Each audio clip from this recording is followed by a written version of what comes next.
The hammer slipped from my trembling hands and crashed to the attic floor, the sound echoing through the empty house like a gunshot. I stared at what I'd just uncovered beneath the loose floorboard. A photograph that shouldn't exist. It was me, standing in this exact attic, wearing the same clothes I had on right now. But the photo was dated 1987. I was born in 1987. My heart hammered against my ribs as I picked up the photograph with shaking fingers. The woman in the picture looked exactly like me. Same dark hair, same green eyes, same small scar above the left eyebrow from when I fell off my bike at age 10. But she was standing next to a trunk I'd never seen before, her hand resting on its brass corner, smiling at the camera like she'd just discovered buried treasure. The trunk in the photo was the same trunk Grandma had warned me never to open. The trunk that was sitting 15 feet away from me right now, pushed against the far wall like a guilty secret. "What the hell?" I whispered, my voice barely audible in the dusty silence. 3 days ago, I'd been sitting in the front pew of St. Mary's Church, listening to Father Mackenzie talk about Grandma's full and blessed life, while I counted the water stains on the ceiling to keep from falling apart. 3 days ago, I thought I knew who I was. Jamie Sullivan, 28 years old, recently unemployed journalist, last living member of a family that seemed cursed to die young. Now I was standing in my dead grandmother's attic, holding a photograph. That made no sense. Staring at a trunk that had haunted my childhood nightmares. I set the photo down carefully and walked over to the trunk, my bare feet silent on the dusty wooden planks. Up close, it was even more imposing than I remembered. The leather was cracked with age, and the brass fittings had turned green around the edges. But it was solid, real, and definitely not something a confused, grieving woman could hallucinate. I'd been avoiding this attic for 3 weeks, ever since the lawyer handed me the keys to Grandma's house. Every time I climbed those narrow stairs, I could hear her voice as clearly as if she was standing beside me. "Promise me, Jamie. Promise me you'll never open that trunk." She'd made me swear it when I was 7 years old, during one of our weekend adventures through her cluttered attic. We'd been looking for Christmas decorations, and I'd spotted the trunk immediately. Even as a child, I could tell it was different from everything else up there, while the rest of the attic was filled with the normal debris of a long life. Photo albums, old clothes, broken appliances that Grandma couldn't bring herself to throw away. The trunk sat by itself, deliberate and ominous. "What's in there?" "Grandma," I'd asked, already reaching for the latch. Her reaction had been swift and terrifying. She'd grabbed my wrist hard enough to leave marks, her usually gentle blue eyes going wide with something that looked like panic. "Don't touch that," she'd snapped, her voice sharper than I'd ever heard it. "Don't ever touch that, Jamie. Do you understand me?" I'd nodded quickly, more scared by her reaction than by the trunk itself. Grandma had never raised her voice at me before. She was the one who bandaged my scraped knees and let me eat ice cream for breakfast when Mom wasn't looking. She was safety and warmth and unconditional love, wrapped up in flowered dresses and the smell of vanilla cookies. But that day, she looked at me like I was about to do something that would destroy us both. "There are some things in this world that are better left alone," she'd said, her voice softer but still shaking. "That trunk contains a secret that cost me everything I ever loved. Promise me you'll never open it, Jamie. Promise me." I'd promised. Of course I'd promised. I was 7 years old and she was my grandmother, and I would have promised her anything to make that scared look leave her eyes. But I wasn't 7 anymore, and Grandma was gone. I knelt beside the trunk and ran my fingers along its worn surface. The leather was soft as silk in places, cracked and brittle in others. Someone had carved initials into the wood beneath the leather on one side. EMS, carved in careful script. Eleanor Marie Sullivan, Grandma's initials. But there were other initials too, carved in different hands, at different times. JS appeared at least a dozen times, scattered across the trunk surface like a secret code. JS Jamie Sullivan, my initials. But I'd never carved anything into this trunk. I'd never even touched it before today, had I? A memory flickered at the edge of my consciousness. Standing in this attic, carving my initials into leather, while someone watched from the shadows. But that was impossible. I'd kept my promise. I'd never come near the trunk. The latch was simpler than I'd expected, just a basic brass mechanism, worn smooth by years of handling. It should have been locked, should have been sealed, should have been impossible to open after decades of being forbidden. Instead, it opened with barely a whisper of resistance. The hinges creaked as I lifted the lid, and immediately the smell hit me. Old paper, lavender sachets, and something else. Something that reminded me of hospitals and sadness, and the way the air tastes just before a thunderstorm. Inside were letters, hundreds of them, maybe thousands, organized in neat bundles and tied with ribbons of different colors. The paper ranged from yellowed and brittle to crisp and white, as if some had been written decades ago, while others were recent. All of them were addressed to me. Ms. Jamie Sullivan, 412, Maple Street, Cedar Falls, Iowa, 52613, my address, my name, my zip code, all in careful cursive handwriting that made my stomach clench with recognition. It was my handwriting, not similar to mine, not reminiscent of mine. It was exactly my handwriting, down to the way I made my capital J's with that little flourish at the top, and the way my lowercase g's had that distinctive loop that my third grade teacher, Mrs. Peterson, had tried so hard to correct.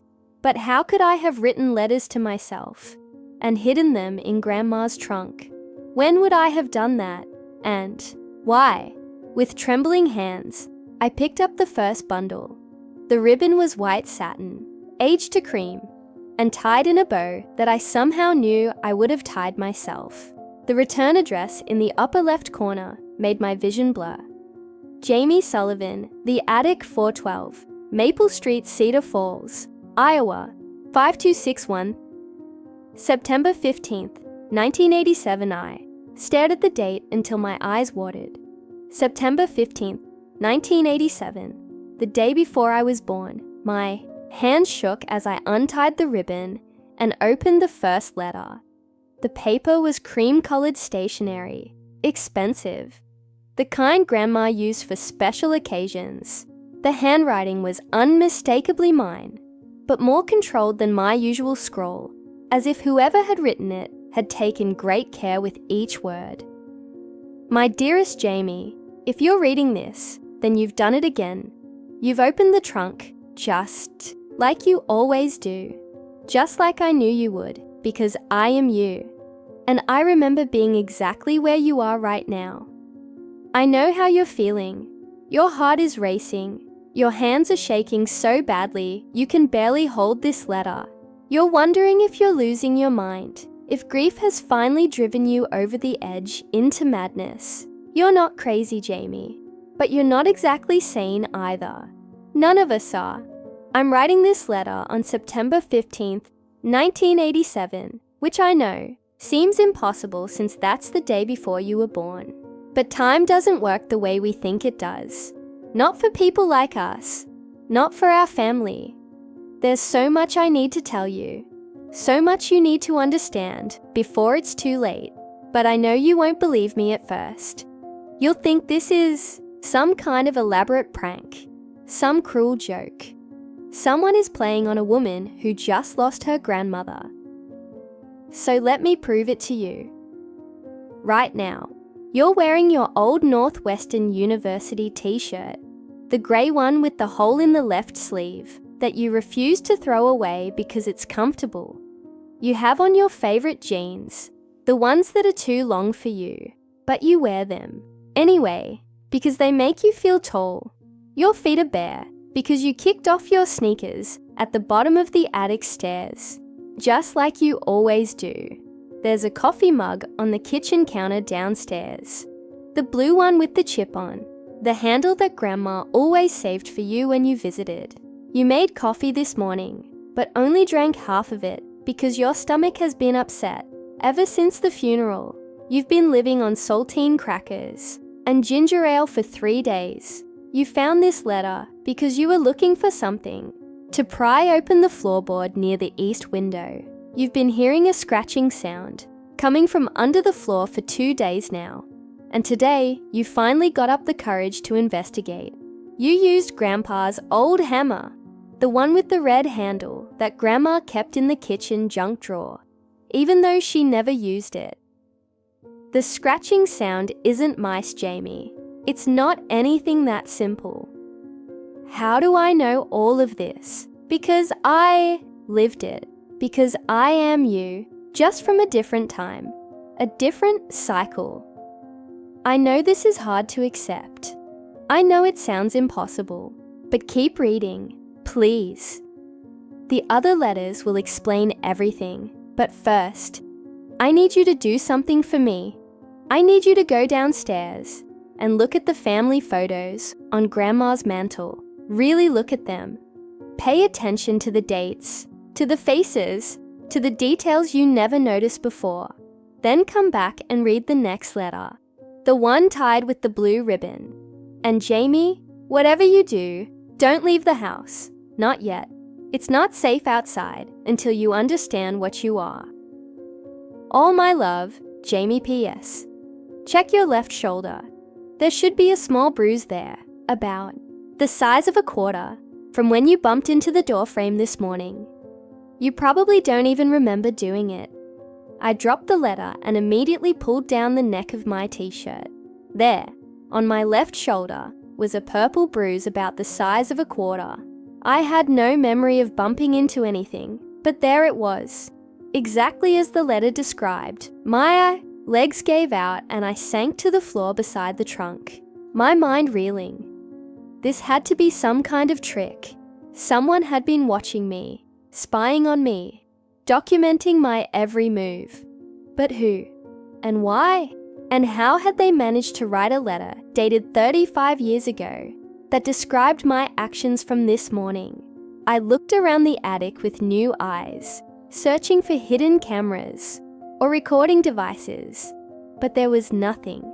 Just dust motes, dancing in the late afternoon sunlight and the oppressive silence of a house that had been empty too long. The scratching sound started again, coming from somewhere beneath the floorboards near the east window. It was rhythmic, deliberate, like someone tapping out a message in code. I crawled over to the loose board where I'd found the photograph and pressed my ear to the floor. The scratching stopped immediately. In the sudden silence, I could hear my own heartbeat thundering in my ears. I stayed perfectly still for several minutes, waiting for the sound to resume, but there was nothing. Just the creak of old wood settling and the distant hum of the refrigerator downstairs. I needed to see those photographs. I left the trunk open and made my way carefully down the narrow attic stairs, my bare feet silent on the worn wooden steps. The house felt different now, charged with possibility and danger. Every shadow seemed deeper, every familiar object slightly wrong, as if I were seeing Grandma's house through someone else's eyes. The living room was exactly as I'd left it 3 days ago, after the neighbours had finished bringing casseroles and offering condolences. Grandma's favourite chair still held the impression of her small body. Her reading glasses were still folded neatly on the side table next to her Bible and the latest issue of Better Homes and Gardens. But the photographs on the mantle, I'd looked at these pictures 1,000 times over the years. They were as familiar to me as my own reflection. There was Grandma as a young woman, stunning in her wedding dress, standing next to a tall man I'd always assumed was my grandfather. There was my mother as a little girl, gap-toothed and grinning, holding a stuffed rabbit.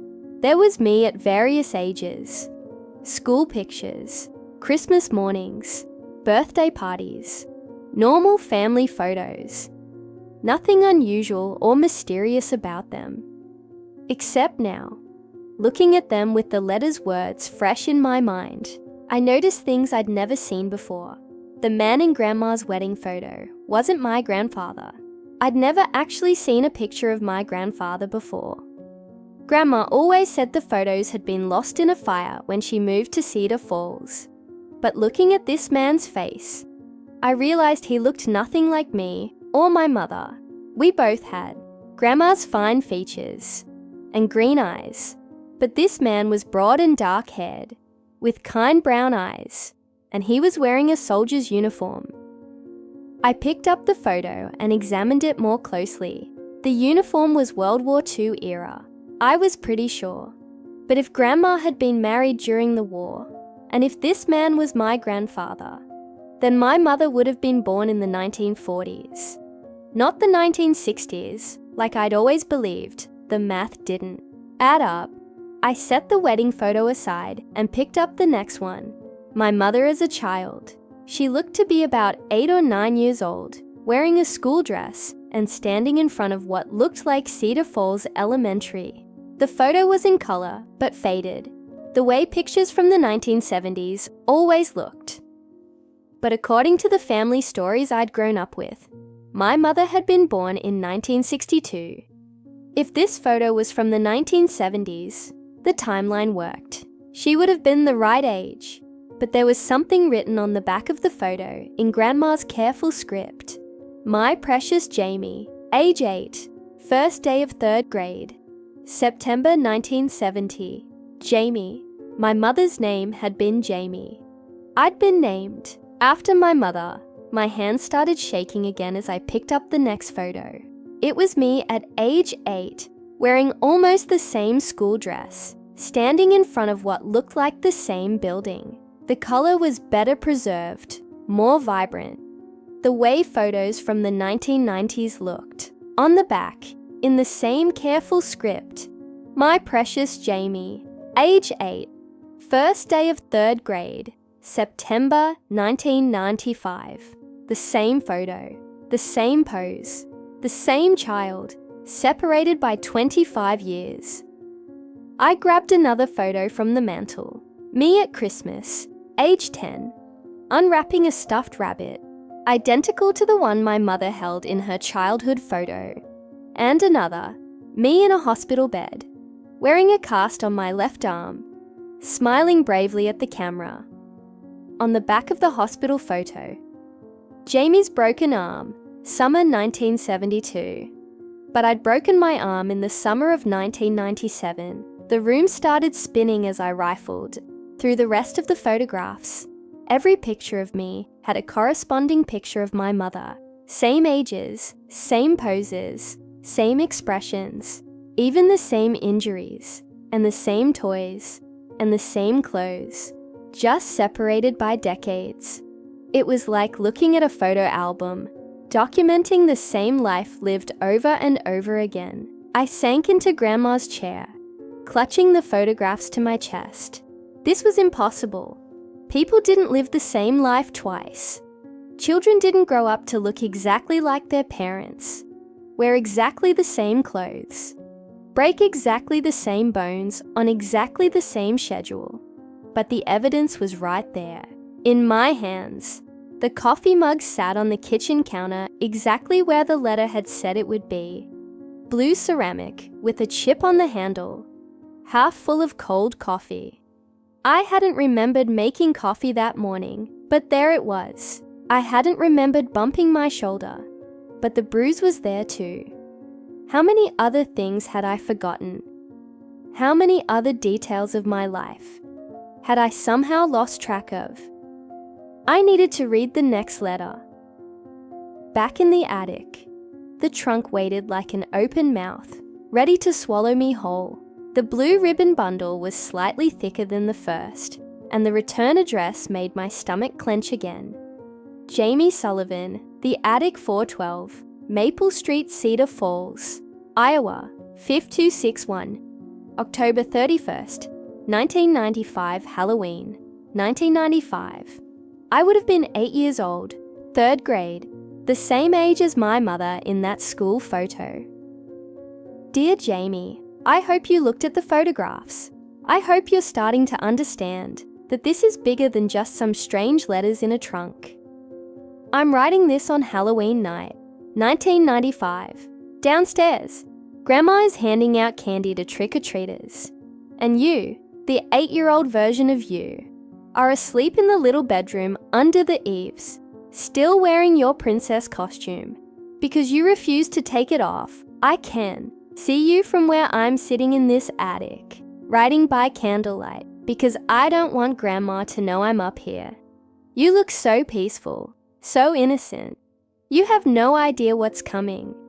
By now you've figured out that you and your mother lived identical lives, same injuries, same photos, same moments, just 25 years apart. You're probably wondering how that's possible. The answer is simple and terrible. You are your mother, Jamie. You're the same person, living the same life over and over again, in an endless cycle that began in 1962 and has been repeating every 25 years since. I know that sounds crazy. I know it's hard to accept. But think about it, really think. What do you actually remember about your mother? Not the stories Grandma told you, not the photographs you've seen, but your actual memories of her. You remember the smell of her perfume, white, shoulders, the same perfume you wear now. You remember the way she hummed while she cooked, the same songs you catch yourself humming. You remember the warmth of her hand holding yours, the sound of her laugh, the way she tucked you in at night. But do you remember her face, her voice, the specific words she said to you? You don't, because those aren't memories of your mother. They're memories of yourself, filtered through time and repetition, and the strange magic that keeps bringing you back. Your mother died in a car accident when she was 28 years old. You are 28 years old now. Do you see the pattern? Every 25 years, the cycle resets. A new Jamie is born, grows up in this house with Grandma, lives the same life, makes the same choices, and dies at 28. Then it starts, all over again. You've lived this life at least 5 times that I know of, maybe more. Each time you discover the trunk, each time you read these letters, each time you learn the truth, and each time you try to break the cycle. But we never succeed, Jamie. We never make it past our 28th birthday. I'm writing this letter because I'm running out of time. Tomorrow is November 1st, 1995, and you, the current you, will turn 9 years old. But I'm not supposed to be here. I'm supposed to be dead. Something went wrong with the cycle this time. I didn't die when I was supposed to. I'm 28 years old, and I'm still here, existing alongside the child version of myself. It's not supposed to work this way. Grandma doesn't know. She can't see me, can't hear me. To her, I'm just a shadow, a memory that won't fade. But I'm real, Jamie. I'm as real as you are. And I'm trying to find a way to save us. The trunk contains letters from all the previous versions of ourselves. Each Jamie who discovered the truth tried to leave a message for the next one, tried to pass along what they'd learned. Some of the letters are warnings, some are explanations, some are just desperate pleas for someone to remember them. Read them all, Jamie. Learn from our mistakes. Maybe you'll be the one who finally breaks free, but be careful. The closer you get to the truth, the more dangerous things become. Reality doesn't like being questioned. It has ways of protecting itself. And whatever you do, Don't trust Grandma completely. She loves us. I know she does. But she's keeping secrets. Big ones. The kind of secrets that reshape everything you thought you knew about your life. The answers are in the black ribbon bundle. But don't read those letters until you've read all the others. You need to build up to the truth gradually, or it will destroy you. Stay strong, Jamie. Stay curious. And remember, you're not alone in this. Every version of yourself who came before is rooting for you. We're all counting on you to be the one who finally gets out. Love always, Jamie. Cycle 4, P.S. The scratching under the floorboards is me, trying to communicate with you. I'm trapped, between cycles, neither fully alive nor completely dead. If you can hear me, tap 3 times on the floor. I stared at the letter until the words blurred together. 28 years old. The age my mother had been when she died. The age I was now. According to the letter, I had less than 4 months left to live, unless I could figure out how to break a cycle that had been repeating for over 60 years. I crawled over to the loose floorboard and tapped 3 times, as softly as I could. The sound echoed strangely in the enclosed space, hollow and final. For a long moment, there was silence. Then, from somewhere beneath the floor, came 3 answering taps. My heart nearly stopped. Someone, or something, was down there. Something that claimed to be me, trapped between life and death, trying to communicate across the boundaries of time and reality. I tapped again, 4 times this time, just to see what would happen. 4 taps came back immediately. "Oh my God," I whispered. "You're really there." The scratching started again, but this time it was different, more purposeful, more controlled, like someone trying to spell out letters. I pressed my ear to the floor and listened carefully. The scratching formed patterns, long scratches and short ones, like Morse code. HELPMEI jerked back from the floor as if it had burned me. This was too much. It was one thing to find mysterious letters that somehow knew impossible details about my life. It was another thing entirely to discover that some other version of myself was apparently trapped beneath the floorboards, tapping out desperate messages. But I couldn't ignore it. If there was even a chance that some other Jamie was down there, suffering, trying to communicate, then I had to help her. I had to read more letters. The next bundle was tied with a green ribbon, and the return address was dated 1970, my mother's time. If the pattern held, this letter would be from her, from the Jamie who had lived and died before I was born. My darling future self. I don't know if you'll ever read this, but I have to try. I have to believe that somewhere, somewhen, another version of me will find these letters and learn from my mistakes. I'm 28 years old and I'm dying. Not from the car accident that's supposed to kill me. That won't happen for another 3 months. I'm dying from something else. Something I discovered when I opened this trunk for the first time. The truth is killing me, Jamie. Literally. Every time we learn what we really are, every time we understand the nature of the cycle, our bodies start to break down. It's like reality is rejecting us, trying to force us back into the pattern we're supposed to follow. I've been having seizures, blackouts. Sometimes I wake up and hours have passed, but I don't remember anything. Other times I find myself in places I don't remember going to, doing things I don't remember doing. Yesterday, I found myself standing in the middle of Highway 34 at midnight, wearing only my nightgown, with no memory of how I got there. A trucker stopped and asked if I was okay, but when I tried to answer him, I couldn't remember my own name. The cycle is trying to reassert itself. It wants me to die on schedule, the way I'm supposed to, but I'm fighting it. I've been researching our family history, trying to understand how this all started. The answers are in the basement, Jamie. Behind the furnace, there's a loose stone in the foundation. Push on it and you'll find a hidden compartment with documents that Grandma never wanted anyone to see. Our family isn't what we think it is.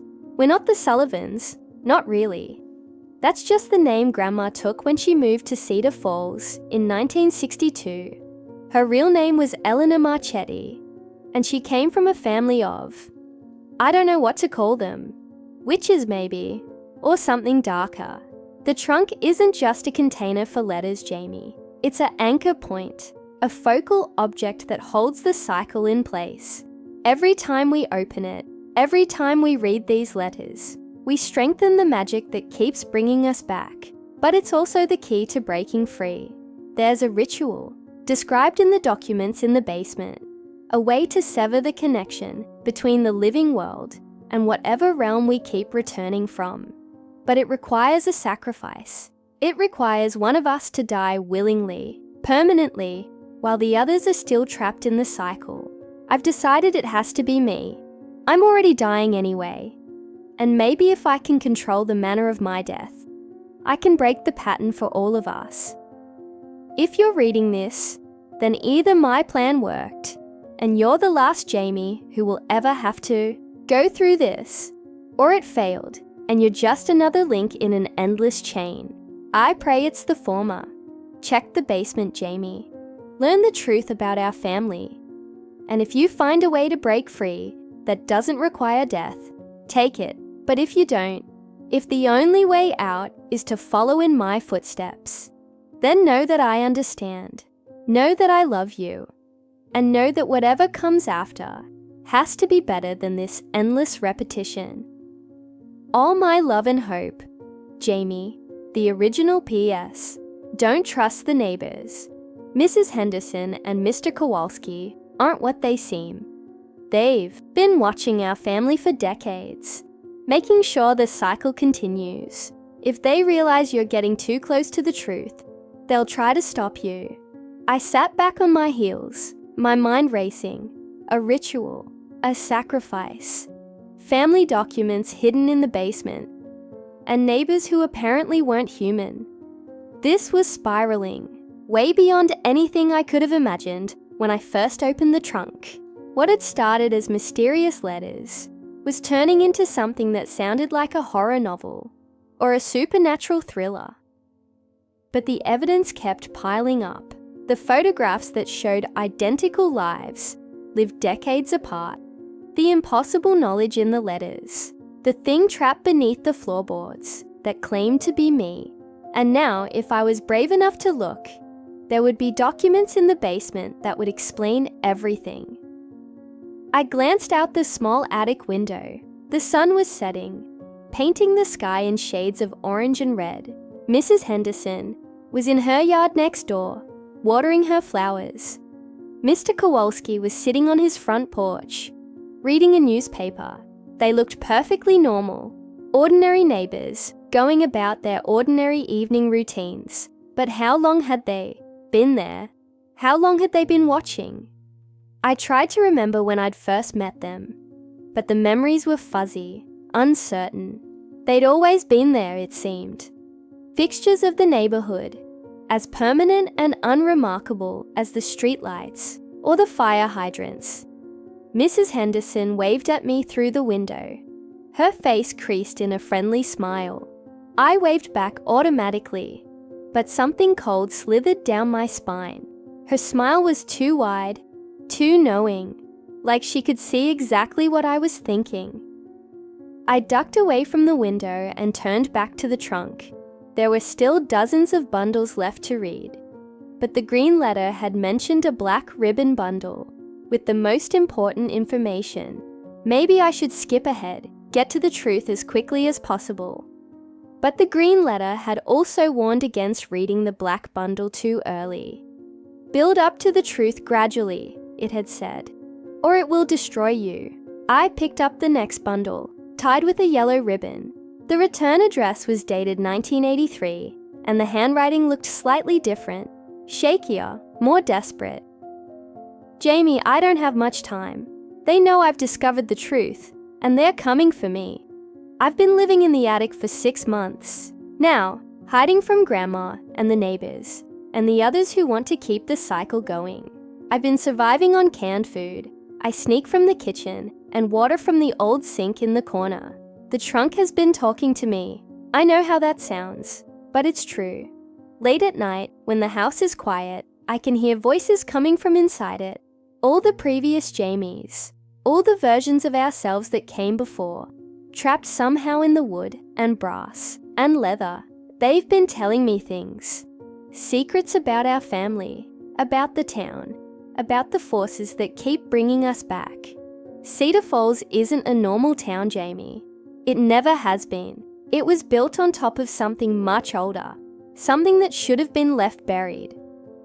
In 1847, a group of settlers came to this area and found ruins, stone structures that clearly weren't built by any of the local Native American tribes. The ruins were covered in symbols and carvings that none of them could read, but they all agreed the place felt wrong. They should have left. They should have kept moving west and found somewhere else to build their town. Instead, they decided the ruins would make good foundations for their buildings. Bad choice. The symbols weren't decorative, Jamie. They were warnings, seals, barriers holding something back.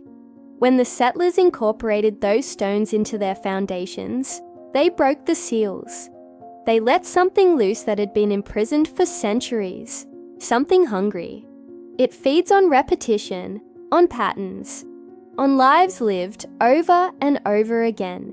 It grows stronger every time someone dies and comes back, every time the cycle completes itself.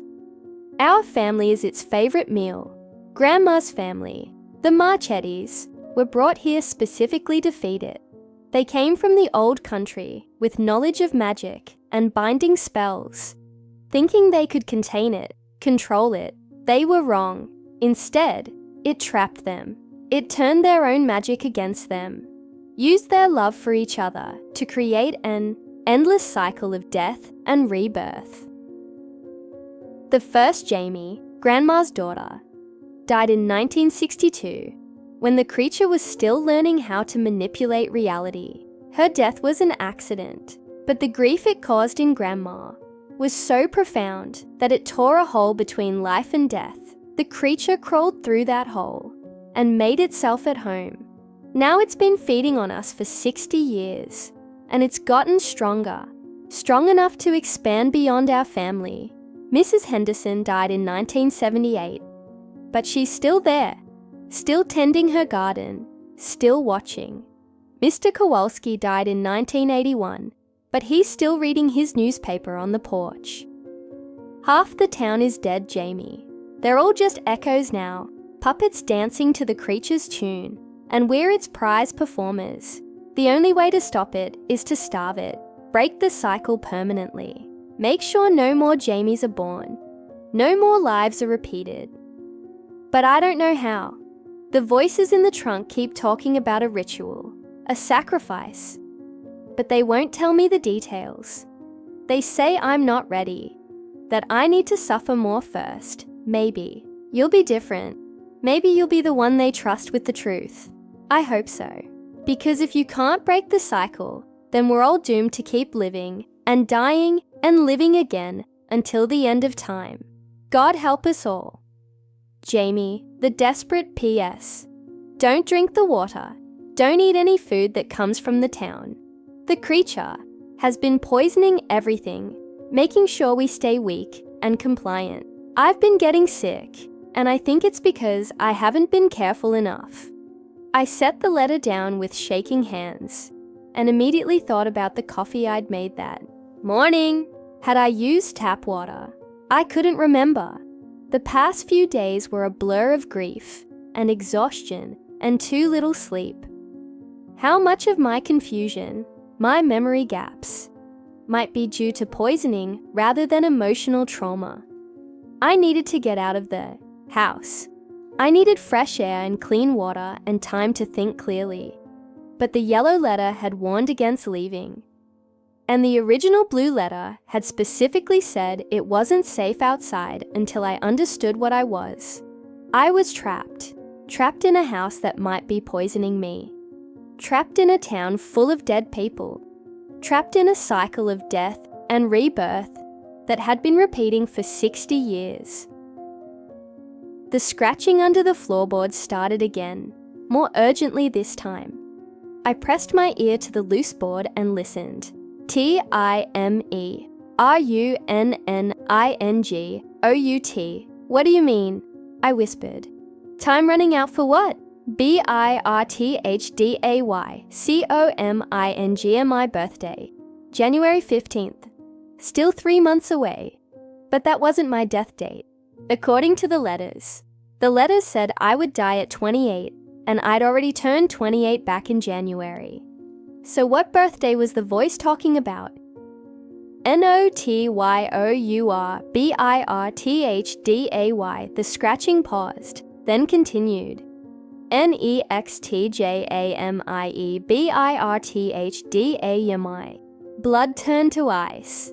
The next Jamie. If I died soon, another version of me would be born to start the cycle all over again. And according to the pattern, that birth would happen around my death date, which meant I had even less time than I'd thought. I scrambled for the next bundle of letters, this one tied with a purple ribbon. The date was 2008, and the handwriting looked familiar in a way that made my chest tighten. Jamie, I'm you from 15 years in the future. Well, not exactly the future. It's complicated. Time isn't linear when you're trapped in a supernatural cycle. I'm writing this on the day I figured out how to extend the cycle. Instead of dying at 28, I found a way to keep living, to keep existing, alongside the next version of ourselves. It wasn't supposed to be possible, but I did it. I cheated death, and it was the worst mistake I ever made. You see, the cycle exists for a reason. It's not just cruel repetition, it's a prison, a way of containing something that would be much worse if it were allowed to roam free. When I refused to die on schedule, when I forced myself to keep existing past my expiration date, I weakened the barriers that keep the creature locked to our family line. It started spreading. First it was just Mrs. Henderson and Mr. Kowalski, like the other letters mentioned, dead neighbors who kept going through the motions of life because the creature needed them to maintain the illusion of normalcy. But then it got stronger. It started claiming other families, other bloodlines, the Johnsons down the block, the Martinez family who ran the corner store, the kids who went to Cedar Falls High. One by one, they all died and came back. Not like us. Not with full memories and personalities. Just empty shells, programmed to act normal, to keep the town functioning while the creature fed on their life force. By the time I realized what I'd done, it was too late. Cedar Falls had become a town of ghosts, and I was the only living person left. Except I wasn't really living either. The longer I stayed past my death date, the more I faded. I became transparent, incorporeal. I could see and hear everything, but I couldn't touch anything, couldn't affect the physical world. I was a ghost, haunting my own life. For 7 years, I watched the next version of you grow up. I tried to warn her, tried to communicate, but she couldn't see me or hear me. I was just another shadow in a town full of shadows. When she turned 28 and discovered the trunk, I was there. I watched her read these same letters, watched her go through the same shock and disbelief and terror that you're feeling right now, and I watched her die. The creature killed her slowly, over the course of several months. It fed on her fear, her desperation, her futile attempts to escape. And when she finally died, another Jamie was born, and the cycle continued. But I was still there, still trapped, still watching. That's when I realized the truth that none of the other letters mention. Every Jamie who learns about the cycle but fails to break it becomes another ghost, another observer, trapped between life and death. We're all still here, Jamie. Every version that came before. We're watching you right now, hoping you'll be the one who finally sets us free. The creature has been feeding on us for 60 years, and it's grown incredibly powerful. It's not just confined to Cedar Falls anymore. It's spreading to other towns, other families, other cycles of death and rebirth, but it still needs us. We're its original food source, its anchor to this reality. If you can break our cycle, really break it, then maybe all the others will collapse too. The ritual is real, Jamie. The sacrifice is necessary. But it's not what you think. It's not about one of us dying permanently. It's about all of us choosing to let go at the same time. Every Jamie that ever lived has to willingly release their hold on existence, has to choose oblivion over endless repetition. That's why the creature keeps us trapped as ghosts when we fail. It needs us to be unwilling, to keep fighting, to keep feeding it with our desperation. But if we all choose to fade away together, willingly and peacefully, then the cycle breaks and the creature starves. The problem is getting all the Jamies to agree. Some of them have been ghosts for so long, they've forgotten what it means to be human. Others are so angry, so bitter, that they'd rather keep fighting forever than give up. You have to convince them, Jamie. You have to find a way to communicate with all of us, to bring us together for one final choice. The black ribbon letters will tell you how, but be warned, reading them will complete your connection to the cycle. Once you know everything, there's no going back. You'll either break free or become another ghost like the rest of us. Choose carefully. All my love and desperate. Hope, Jamie. The eternal P.S. We can see you now. Look around the attic. Really look. We're all here, waiting. I lowered the letter slowly and looked around the dusty attic space. At first, I saw nothing but shadows and old furniture and late afternoon sunlight slanting through the small window. But then, as my eyes adjusted, I began to make out shapes in the darkness. Transparent figures standing in the corners, sitting on old boxes, leaning against the walls. Women who looked exactly like me, but dressed in clothes from different eras. Some wore the simple dresses of the 1960s. Others had the wide-legged pants and flowing blouses of the 1970s. A few were dressed in the power suits of the 1980s. All of them were watching me with expressions of desperate hope. I counted them quickly. 12 figures that I could see clearly, and more flickering in and out of visibility like bad television reception. 12 Jamies who had discovered the truth and failed to escape it. "Can you hear me?" I whispered. Several of them nodded. One of them, dressed in a 1990s flannel shirt and jeans, stepped forward and opened her mouth as if to speak. No sound came out, but I could somehow understand what she was trying to say. The black letters. Her silent voice whispered in my mind, "Read the black letters. Learn the ritual. Free us all." The other figures nodded agreement, their transparent faces pleading. I turned back to the trunk and found the bundle tied with black ribbon. It was smaller than the others, containing only 3 letters. The paper was different too, older, yellowed with age, and covered in symbols that hurt my eyes to look at directly. The return address made my hands shake. Eleanor Marie Marchetti, The Beginning, 1962. This wasn't from another version of me. This was from Grandma, written in the year everything started. My darling Jamie, if you're reading this, then I have failed you. I have failed all of you.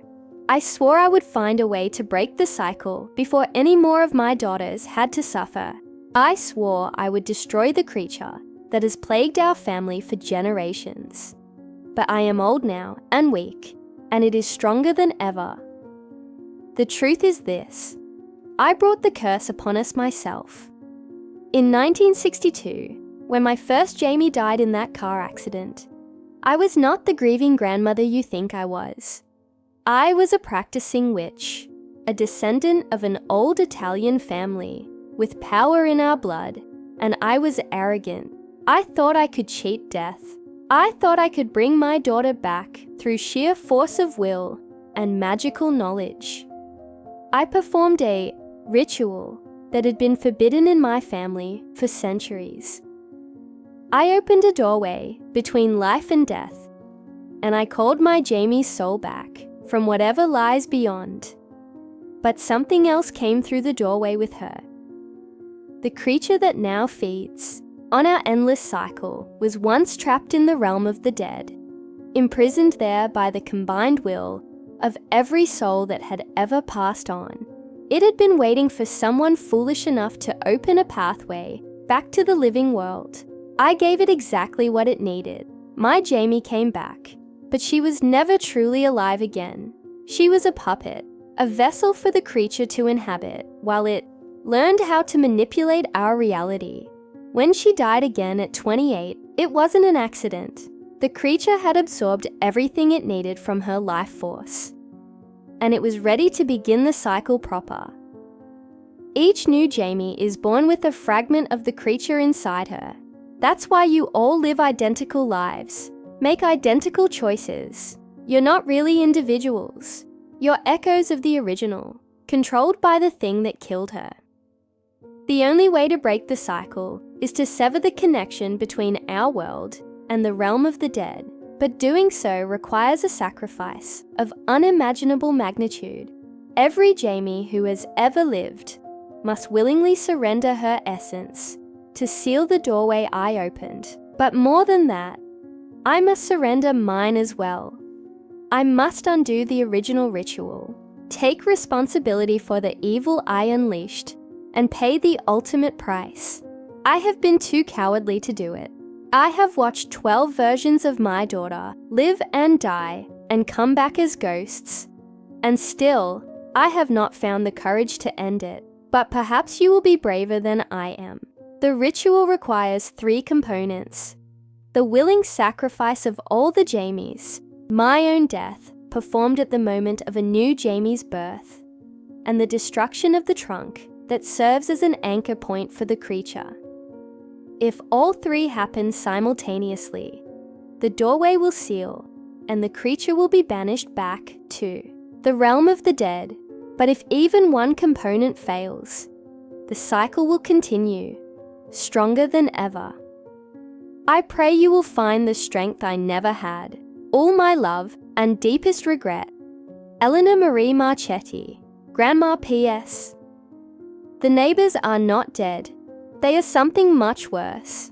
They are pieces of the creature, extensions of its will, made manifest in human form. Do not trust them. Do not let them know you have discovered the truth. I stared at the letter until the words blurred through my tears. Grandma hadn't been protecting me from a family secret. She'd been protecting me from the knowledge that she was responsible for our curse, that her grief and magical arrogance had doomed generations of daughters to an endless cycle of death and rebirth. And now she was asking me to not only sacrifice myself, but to somehow convince her to sacrifice herself too. But she was dead. She'd died 3 weeks ago, surrounded by neighbors who weren't really neighbors, and mourned by a granddaughter who wasn't really her granddaughter. How could I ask a dead woman to perform a ritual? Unless I thought about the strange behavior at the funeral. The way some of the mourners had seemed off somehow. Father Mackenzie's sermon had been generic, impersonal, like he was reading from a script, rather than remembering a real person. The funeral director had been efficient but cold, rushing through the service like he was eager to get it over with, and Grandma's body in the casket had looked wrong somehow, too peaceful, too perfect, like a wax figure, rather than a person who had actually died. What if she wasn't really dead? What if her death had been staged? Another part of the creature's elaborate manipulation. The second black letter was addressed to me in Grandma's handwriting, but the return address was dated just 1 week ago. My precious Jamie, you're wondering if I'm really dead, aren't you? The answer is complicated. My body died. Yes, the heart attack was real. The funeral was real. The grief you felt was real. But my soul is trapped here, just like all of yours. The creature won't let me go because it needs me to keep the cycle functioning. I'm the original anchor, the one who opened the doorway. Without me, its hold on our family would weaken. I've been existing as a ghost for the past 3 weeks, watching you grieve, watching you struggle with the inheritance, waiting for you to discover the trunk.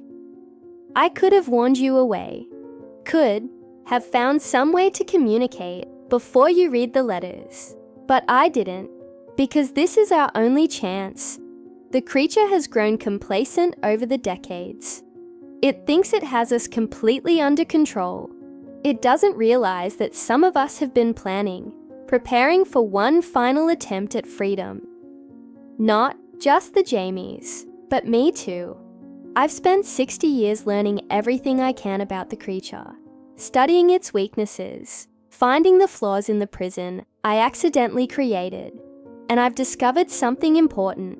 The cycle is weakening. Every time a Jamie learns the truth and becomes a ghost, instead of simply dying and being reborn, it creates a small crack in the creature's power. Those cracks have been accumulating for decades.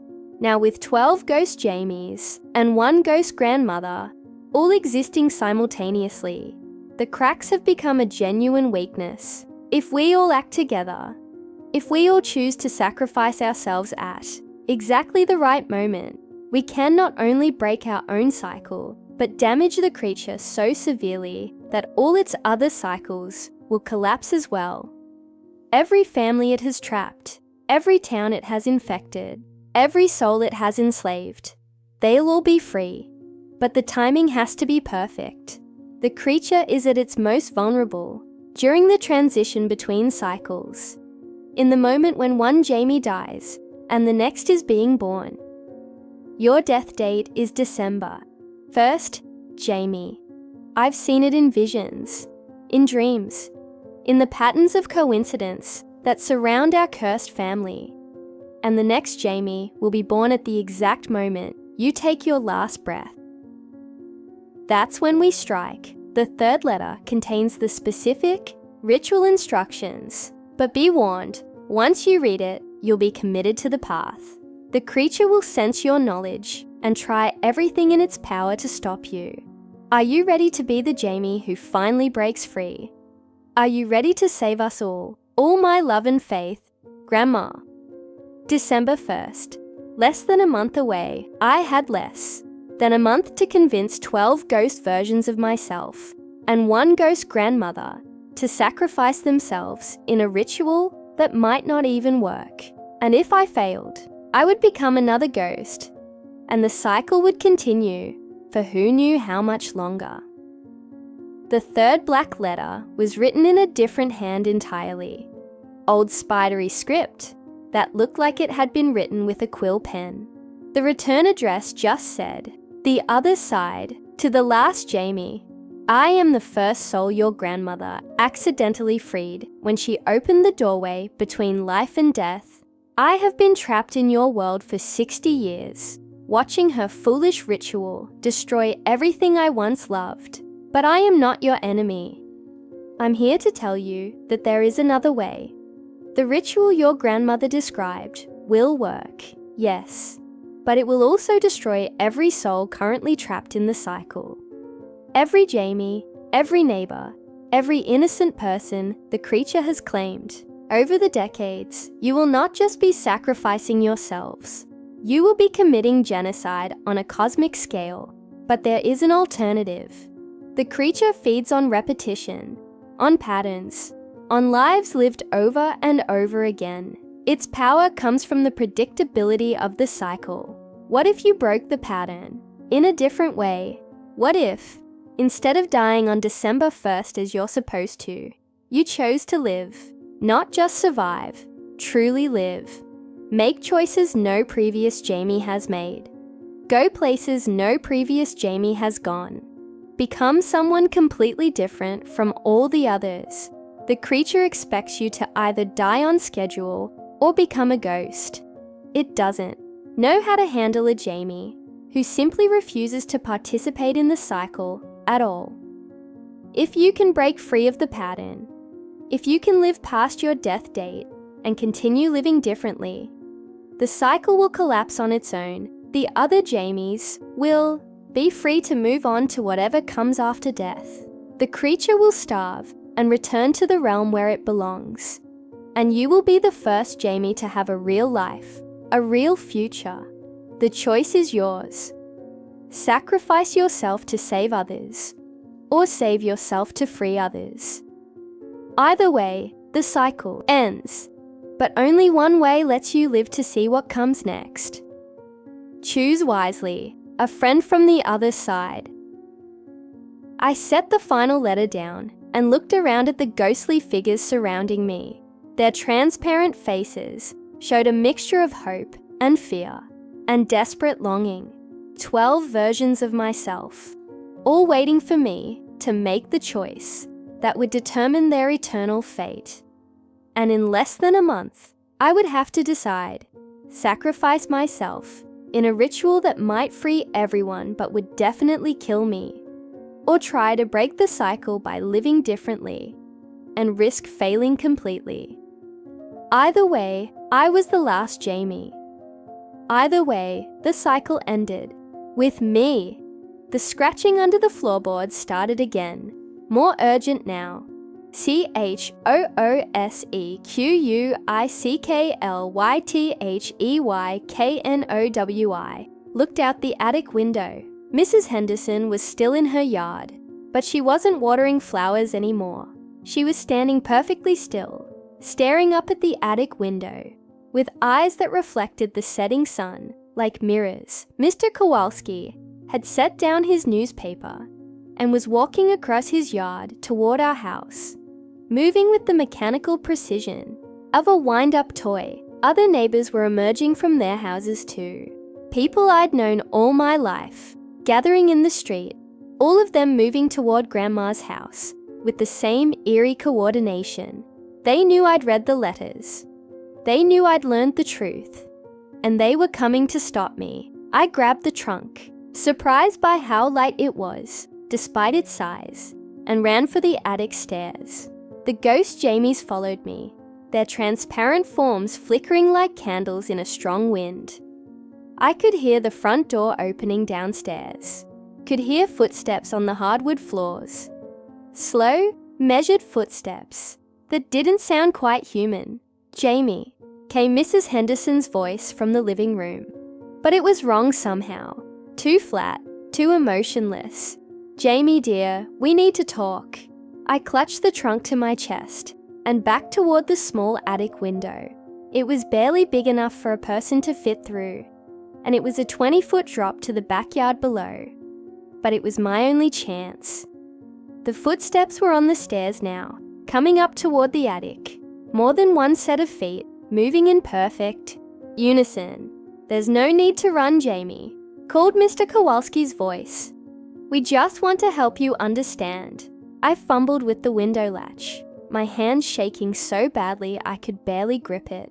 The old wood was swollen with age and humidity, and the window wouldn't budge. The footsteps reached the top of the stairs. "Jamie," Mrs. Henderson's voice was right, outside the attic door now. "We know you're in there, dear.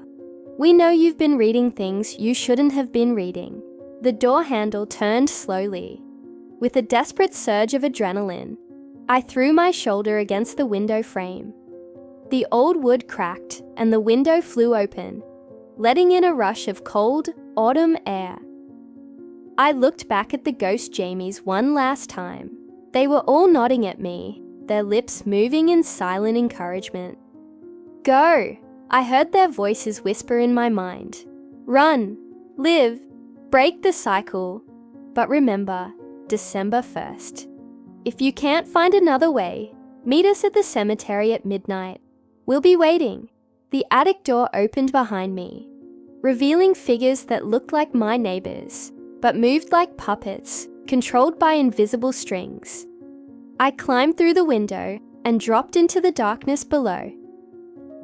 The cycle had been broken, one way or another. Now I just had to survive long enough to figure out which way would save us all.